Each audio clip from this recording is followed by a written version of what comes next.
주의 말씀은 내 발의 등이요 내 길의 빛이니이다. 네. 오늘 이사야서 강의 50번째 시간입니다. 네. 자, 오늘은 32장 1절로 14절까지 살펴보면서 은혜를 받도록 하겠습니다. 먼저 우리가 오늘 살펴볼 32장은 이제 뭐 샌드위치 구조처럼 돼 있어요. 예를 들어서 빵 이렇게 뭐 속, 빵 이렇게 돼 있듯이 처음에는 이제 메시아, 우리 예수 그리스도죠. 메시아로 인해서 이렇게 도래할 의와 공평, 정의로 구현되는 다스려지는 그 세계에 대한 아주 이상적인 세계죠. 그 이야기가 1절부터 8절까지 이루어져요. 그리고 이제 중간에 닥쳐올 심판에 대해서 정신 차리라 라는 경고의 말씀이 9절부터 14절까지 이어지고요. 이제 끝으로 다시 한 번 더 이제 메시아 시대에 이루어진 복된 상태, 모든 것이 복을 받고 회복되는 자연계가 회복되고 우리 인간이 회복되는 그 복된 상태를 15절에서 20절까지 얘기해주고 있는 거죠. 그런데 이제 이렇게 교차적으로 샌드위치 구조처럼 이렇게 얘기한 것은 그래도 우리가 소망이 있어야 살잖아요. 그러니까 메시아 시대에 이루어질 정의와 공의의 시대가 온다. 부패하고 썩은 지도자만 있는 것이 아니다라는 걸 말해주면서 소망을 갖게 하는 거죠. 메시아에 대한 소망을. 그런데 중간에 심판에 대한 경고를 끼워놓은 것은 그러함에도 불구하고 너희들은 너무 안일하게 메시아가 와서 다스릴 거니까 됐어. 우리는 그냥 마음대로 살지 뭐 이게 아니라 정신을 차리고 하나님의 백성답게 살 것을 촉구하기 위해서 소망을 가짐과 동시에 두 번째 하나님의 백성답게 살 수 있도록 이렇게 깨어있게 하도록 그렇게 이사야가 이렇게 이 말을 예언을 한 거겠죠. 자, 그러면 우리 1절부터 한번 보겠어요. 1절. 보라, 장차 한 왕이 공의로 통치할 것이요 방백들이 정의로 다스릴 것이며. 아멘. 자, 보라라는 말로 주의를 환기시키면서 그 한 왕에 대한 집중을 이렇게 할 수 있도록 이끌어주는 거예요. 이제 지금까지 선지자는 계속해서 남유다 그 지도층의 부패와 타락에 대해서 지적해 왔잖아요. 그러니까 좀 정신 멀쩡한 백성들은 너무 괴롭지 않았겠어요? 맨날 착취당하고 자기는 옳은 말 했는데 잡혀가고 막 그러니까 이런 올바른 지도자의 부재 속에서 그와는 정반대의 정의와 공의로 통치할 그 왕에 대해서 얘기해 주는 거예요. 그럼 왕이 다스리는 새 시대가 반드시 올 거라고 얘기해 주는 것이죠. 그러니까 현실의 지금 지도자들과 왕과는 완전히 다른 모습이죠. 그래서 왕이 그렇게 다스리니까 그 왕 밑에 있는 신하들, 그 리더십들, 방백들도 당연히 정의와 공의로 나라를 다스리게 되는 것이죠. 자, 2절 보겠어요. 또 그 사람은 광풍을 피하는 곳, 폭우를 가리키는 곳 같을 것이며 마른 땅의 냇물 같을 것이며 곤비한 땅에 큰 바위 그늘 같으리니. 아멘. 아멘. 자, 우리가 지금 읽을 때는 그렇게 크게 와닿지 않을 수도 있겠지만 그 당시 이제 지도자들은 이렇지가 않아요. 완전 정반대의 모습. 왜냐하면 벼룩의 간도 빼먹을 정도로 백성들을 착취하고 뻗겨먹고 얽어먹고 삶아먹고 구워먹고 할 정도로 백성들의 모든 것을 착취해서 자기네들의 배를 불리고 짓밟고 탄압했죠. 그죠? 그런데 보세요. 광풍을 피하는 곳, 폭우를 가리는 그런 정말 피난처와 같은 아버지 품과 같은 어머니 품과 같은 지도자가 될 것이고 마른 땅의 냇물같이 그렇게 시원하게 생명이 되고 소망이 되는 곤비한 땅의 큰 바위 그늘같이 그렇게 안식처가 되고 그런 지도자 우리도 꿈꾸죠. 그런 지도자가 올 거라는 거예요. 그게 바로 예수 그리스도잖아요. 그죠? 그리고 그 예수 그리스도께서 다스릴 나라는 새 나라는 이렇게 지도자들이 멀쩡하게 우리가 진짜 이상적으로 생각하는 정말 인품이 있는 인격이 갖추어진 지도자가 될 거라는 거예요. 그러니까 지금 유다의 지도자들과 너무나 정반대로 비교되는 그러니까 지금 지도자들이 너무 잘못하고 있는 거잖아요. 우리나라도 마찬가지고 다른 나라도 마찬가지고 맨 위에 있는 사람이 섬기는 자가 되어야 될 텐데 참 위에 있는 사람은 교만해지기 쉬워서 딱 그 자리에 앉게 되면 다 대접받고 싶은가 봐요. 그죠? 그냥 남들이 알아서 갖다 바치니까 알아서. 그러니까 참 우리가 이런 지도자가 되어야 되고 또 그런 지도자를 위해서 기도해야 되고 근데 정말 예수 그리스도 다시 오실 예수 그리스도가 다스리시는 세상이 이렇게 된다는 거죠. 소망이 있지 않겠습니까? 아멘. 자, 그리고 3, 4절 보는 자의 눈이 감기지 아니할 것이요 듣는 자가 귀를 기울일 것이며 조급한 자의 마음이 지식을 깨닫고 어눌한 자가 혀가 민첩하여 말을 분명히 할 것이라. 아멘. 여러분도 알다시피 이사야 선지자가 정말 귀에 못이 박히도록 얘기를 했잖아요. 그렇지만 그들은 못 듣는 사람처럼 못 보는 사람처럼 아예 하나님의 말씀을 거부했어요. 그런 영적 무감각 상태에 있던 자가 드디어 눈이 뜨는 거예요. 귀가 들리는 거예요. 그렇게 바뀐다는 게 치료가 되는, 그러니까 그 영적 무감각 상태가 치유가 되는 것이죠.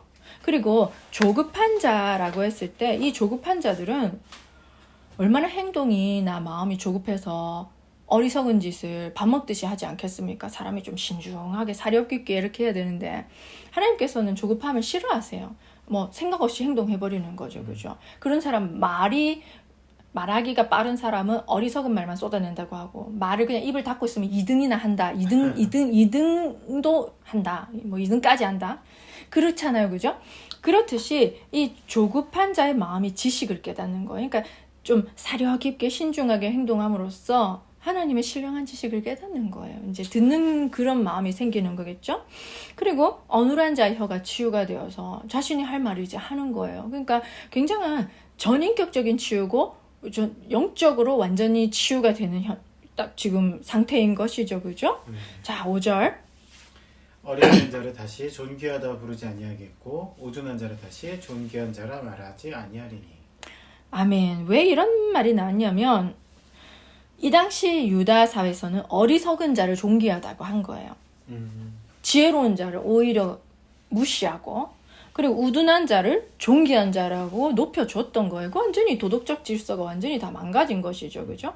그러니까 메시아가 오셔서 다스릴 나라는 모든 어그러진 질서들이 다 제자리로 돌아오는 것이죠. 그래서 이제 존귀한 자가 존귀하게 되는 거예요. 보세요. 우리 이제 뭐 8절에는 그렇게 나왔지만 6, 7절에는 이제 어리석은 자가 얼마나 어리석은지가 나왔는데 이 어리석었다는 것은 머리가 나쁘는 멍청이란 뜻이 아니에요. 이거는 불신앙, 하나님 앞에 불신앙. 우리 잠언을 읽어봐도 이게 좀 멍청하다는 뜻 아닌 것 같은데라는 그 의미가 딱 느껴질 텐데 뭐냐면 하나님 앞에 불신앙하는 거. 그리고 하나님을 계속 거역하고 반역하는 상태가 바로 어리석다고 성경에서는 정의를 하고 있는 거죠. 그러니까 악한 상태에 계속 머물러 있는 사람이 얼마나 어리석어요. 그리고 어리석은 길로 가다 결국에 지옥 가니까 그게 어리석은 거죠. 그죠? 그 이제 6, 7절에는 그 행위가 나와요. 자, 한번 볼게요. 이는 어리석은 자는 어리석은 것을 말하며 그 마음에 불의를 품어 간사한 행하며 해역한 말로 여호와를 거스리며 줄인 자의 속을 비게 하며 목마른 자에게서 마실 것을 없어지게 하며요. 악한 자는 그 그릇이 악하여 악한 계획을 세워 거짓말로 가난한 자를 멸하며 가난한 자가 말을 마르게 할지라도 그리함이거니와. 아멘. 그럼 여러분이 이제 어리석은 자가 어떤 행동들을 하는지 아시겠죠? 정말 악하죠, 그죠? 그런 행동들을 그냥 하는 거예요. 그 그릇이 심히 악하기 때문에 그 마음에서 나오는 대로 행동할 수밖에 없다는 것이죠. 자, 반대로 우리 그러면 8절 보겠어요. 존귀한 자는 존귀한 일을 계획하나니 그는 항상 존귀한 일에 서리라. 아멘. 아멘. 그래서 반대로 존귀한 자는 하나님 보시기에 정의와 공의를 행하는 그런 행실이 바른 자죠. 그 사람들은 당연히 존귀한 행동을 할 수밖에 없고 그래서 그는 항상 존귀하게 대접을 여김을 받는 것이죠. 자, 9절 10절. 너희 안일한 여인들아 일어나 내 목소리를 들을지어다. 너희 염려 없는 딸들아 내 말에 귀를 기울일지어다. 너희 염려 없는 여자들아 1년 남짓 지나면 너희가 당황하리니 포도 수확이 없으며 열매를 거두는 일이 이르지 아니할 것임이라. 아멘. 자, 여러분 분위기가 좀 바뀐 거 느껴지시죠? 8절까지는 이제 멀리 눈을 들어 메시아 시대를 아직도 오지 않은 그죠? 장차 올 메시아 시대를 예언했다면 물론 초림 예수님이 오셨으니까 그 하나님 나라는 이미 임했어요. 그렇지만 완전한 새하늘과 새 땅의 메시아 시대는 아직은 도래하지 않고 우리도 기다리고 그것으로 가고 있는 중이죠. 그죠? 자, 그런데 이 선지자는 다시 눈을 돌려서 현실, 우리 답답하고 정말 속이 썩어 문드러질 것 같은 현실에 눈을 돌린 것이죠. 자, 그런데 이제 이 여자들, 특별히 이제 여인들을 대상으로 경고를 하는데 이 여인들은 다가올 재난에 대해 전혀 대비할 마음이 없어요. 그냥 안일하게 일상적인 그런 자신의 나태함과 안일함에 빠져서 그냥 삶을 즐기고 있는 것이죠. 그러니까 이제 이 사람들을 깨우는 거예요. 너 염려 없는 딸들아, 제발 염려를 좀 해라. 지금 염려할 때다. 1년 남짓 지나면 너희가 당황할 거야. 왜? 포도 수확이 없고 열매 거둘 일이 없거든. 당연히 풍요롭고 뭐 별다른 자연재해가 있지 않는 이상은 포도 수확하고 수확되면 감람나무 열매 있으면 열매 수확하고 하잖아요. 그런데 왜 1년 남짓 돼도 그것을 못 볼 거라고 하냐면 적군이 쳐들어올 거니까. 적군이. 자, 우리 11절 볼까요? 너희 아니란 여자들아 떨지어다. 너희 없는 자들아 당황할지어다. 옷을 벗어 몸을 드러내고 배로 허리를 동일지어다. 아멘. 자, 여러분도 아시다시피 아수르라는 나라가 그 당시 있었고 쳐들어왔고 예루살렘을 치러 오기 전에 많은 유다 땅의 도시들을 성읍들을 무너뜨리고 파괴했어요. 그래서 너희 아니란 여자들아 떨지어다. 두려워해라. 미리 좀 대비 좀 해라. 염려 없는 자들아 당황 좀 해라. 옷을 벗어 몸을 드러내고 배로 허리를 동일지어다. 이것은 굉장히 이렇게 비통한 때 하는 행동이잖아요. 그러니까 이런 거죠. 전쟁이 일어날 거야. 그러니까 전쟁에 대비해. 전쟁에 포로로 끌려가는 모습처럼 지금 너희가 지금 대비하지 않으면 그때 너희가 어떻게 그걸 감당할 것이냐. 그래서 실제로 이제 아수르가 침공해서 많은 도시들을 초토화시키고 당연히 포도나무, 감람나무는 다 불태워버리고 그렇게 될 수밖에 없었다는 걸 지금 예언하면서 이렇게 대비하라는 것이에요. 그죠? 그리고 12절 그들은 좋은 밭으로 인하여 열매 많은 포도나무로 인하여 가슴을 치게 될 것이라. 아멘. 왜? 그 좋은 것이 다 파괴되니까 당연히 애통할 수밖에 없죠. 아니, 원래 없었던 데서 없으면 뭐 어때? 그렇지만 좋은 거 다 잃어버려봐. 그게 더 심각한 상실이잖아요. 자, 우리 또 13절 내 백성의 땅의 가시와 찔레가 나며 희락의 성읍 기뻐하는 모든 집의 나리니. 아멘. 이 가시와 찔레는 잡초, 그리고 정말 해로운 잡초잖아요. 그런 데는 좀 사람이 안 사는 폐허에 자라는 것들이잖아요. 사람이 관리하는 데는 잡초가 없잖아요. 그죠? 왜 이렇게 됐냐면 실제로 아수르가 유다를 침공해서 거의 20만 명 가량의 포로를 끌고 가버렸어요. 근데 거기서 빈민들을 그냥 내버려 뒀어요. 살도록. 맞아. 좀 귀족들, 유력한 자들을 다 끌고 갔잖아요. 그러니까 그런 궁궐, 그러니까 희락의 성은 기뻐하는 모든 집 이런 것들이 다 텅텅 비게 되니까 여러분 사람이 안 사는 폐허는 그런 가시와 찔레 같은 그런 게 날 수밖에 없겠죠. 그죠? 그래서 그것을 지금 예언해 주는 말인 거예요. 여기는. 자, 우리 마지막 14절.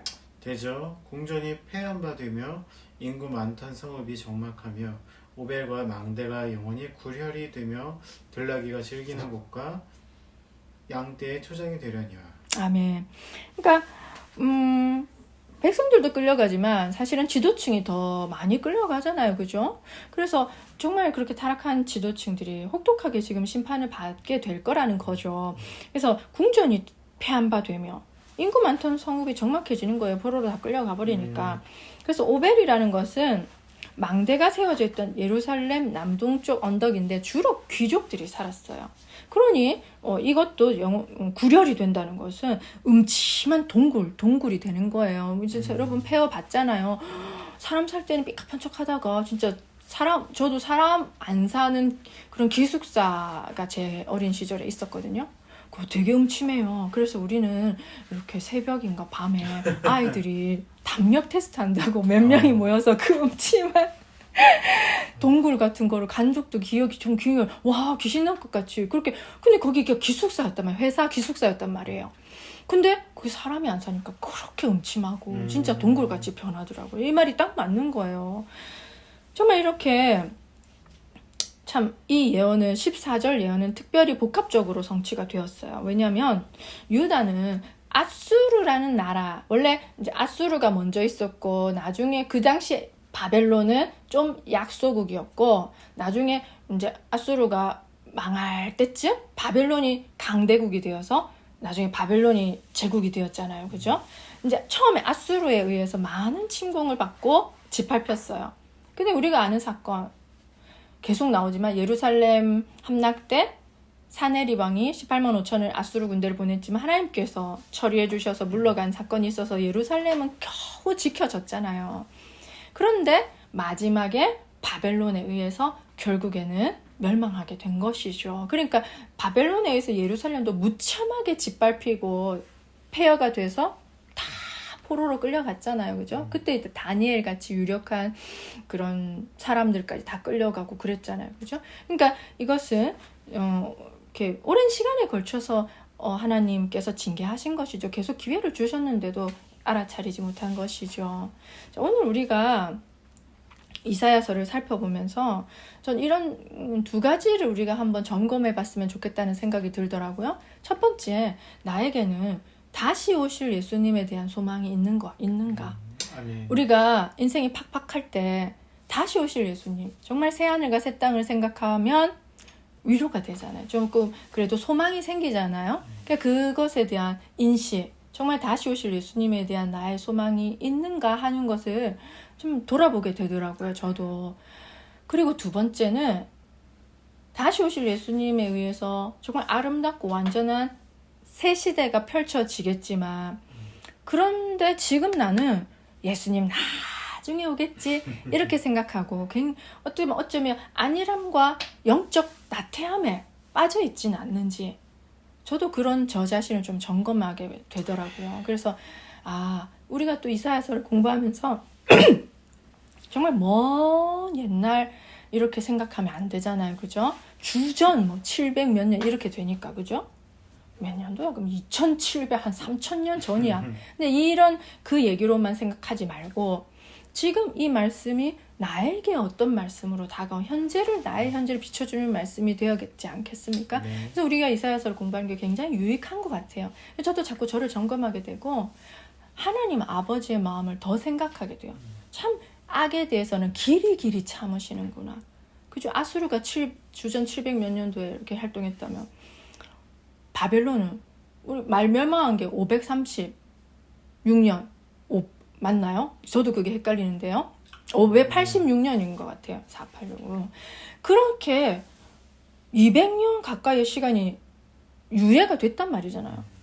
그런데도 이들이 정신을 못 차리고 있었고, 그렇지 않겠습니까? 참 하나님 길이 참으시고 심판을 참 늦추시고 더디 화를 내시고 노하기를 더디하시는 분이라는 걸 저는 이사야서를 배우면서 많이 깨닫습니다. 그것이 제 인생에 많은 유익이 되어서 제가 조금 실수했어도 하나님 용서해 주실 거 하고 곧장 회개하고 하나님 앞에 나아갈 수가 있는 것이죠. 우리가 내가 실수했고 내 죄지은 데서 동굴 속으로 들어가서 하나님 나 용서 안 해주실 거예요. 나 기도조차 할 자격도 없어.